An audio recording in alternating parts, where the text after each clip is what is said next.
In this video I will tell you everything about playing Bizarre Lineage on Roblox, how to be a pro at this game and what it is all about. Subscribe, hype, like, and watch until the end to understand this guide properly.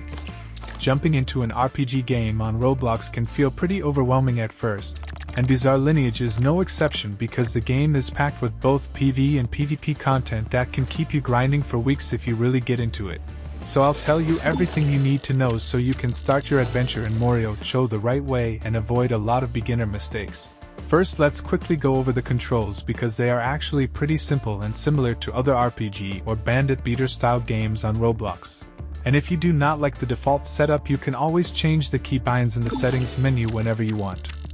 Movement uses the classic WASD keys. Your basic attack is M1.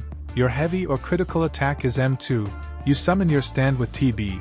And stand abilities are usually on E, R, Z, X, C and V. Your stand ultimate uses the H key. Blocking is F. Evasive movement is G. Dash is Q. Slide uses left control. Mounts use the B key.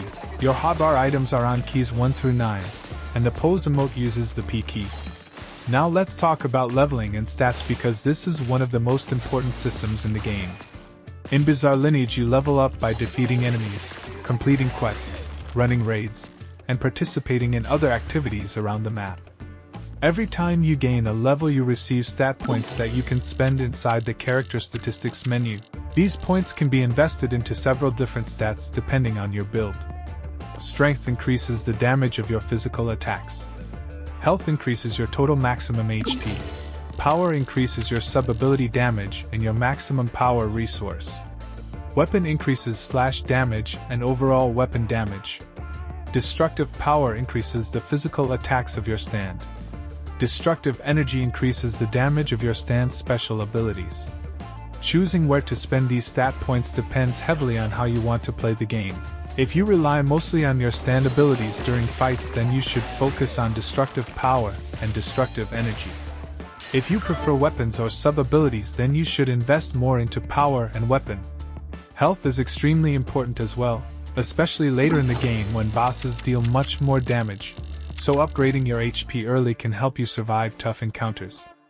Another major system in Bizarre Lineage is the combination of stands, sub-abilities, and fighting styles. Stands are usually the first power you unlock in the game, while sub-abilities and fighting styles become available a bit later as you progress. Every stand has its own set of unique abilities and passive skills that define how it plays. If you want to unlock more abilities for your stand, you need to increase its stand conjuration level, which you do by defeating enemies and completing quests. Stand arrows are used whenever you want to reroll your stand, but keep in mind that using one will completely replace your current stand and all of its progress. You can farm stand arrows by redeeming codes, completing quests, opening chests, or finding them as random pickups around the map. Fighting styles mainly focus on melee combat, while sub-abilities add extra utility through special skills and passive bonuses.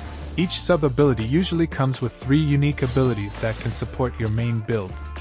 For example, the fighting style boxing gives you moves like White Fan, Liver Crusher, and Dempsey Roll, and you can obtain it from the boxing coach on the upper floor of the gym near Bus Stop 2. Karate gives you moves like Sixth Massacre, Psych and Barrage, and Tatsumaki, which you can learn from the karate sensei near the hospital around Bus Stop 15. Kendo includes skills like Whirlwind, Silent Edge, and Rising Tempest, and you can learn it from the Samurai Master inside the Keimyu Market near Bus Stop 15. There are also sub-abilities such as Hammond, which gives you moves like Sunlight Yellow Overdrive, Sendo Ripple Overdrive, and Scarlet Overdrive, along with passive HP regeneration, and you obtain it from the Ancient Ghost near Bus Stop 13. Cyborg gives abilities like Ultraviolet Radiation Apparatus, Missile Volley, and Machine Gun, while also providing a 15% defense bonus, and you unlock it by talking to Rudolf von Stroheim near Bus Stop 3. Vampire grants moves such as Space Ripper Stingy Eyes, Leeching Terror, and Flash Freeze, along with passive health regeneration, and you unlock it by using the Vampire Mask item. Another important progression mechanic is Prestige. In Bizarre Lineage you can prestige up to 3 times by speaking with the Archmage NPC located inside the TC Hospital near Bus Stop 10. Before you can prestige, you must reach the maximum player level and have 10,000 cash in your inventory. Each time you prestige, you receive 5 prestige points and an extra stand storage slot. These prestige points can be spent at the Archmage shop to purchase special items like stand stat essences and stand personality essences. Finally, there is the stand awakening system, which unlocks your stand's ultimate ability. To awaken your stand, you must first reach level 50 and also reach stand conjuration level 100. After meeting those requirements, go to the gym near bus stop 2 and sit on one of the training mats. Speak with the NPC there and choose the dialogue option that says you want to surpass your limits. This will start the Stand Awakening quest line. The first quest requires you to defeat Jotaro Kujo, Muhammad Avdol, and Dio in raid battles. The second quest requires you to participate in 50 world events. Once both quests are completed, you unlock your Stand Awakening ultimate ability, which can be activated using the H key during combat.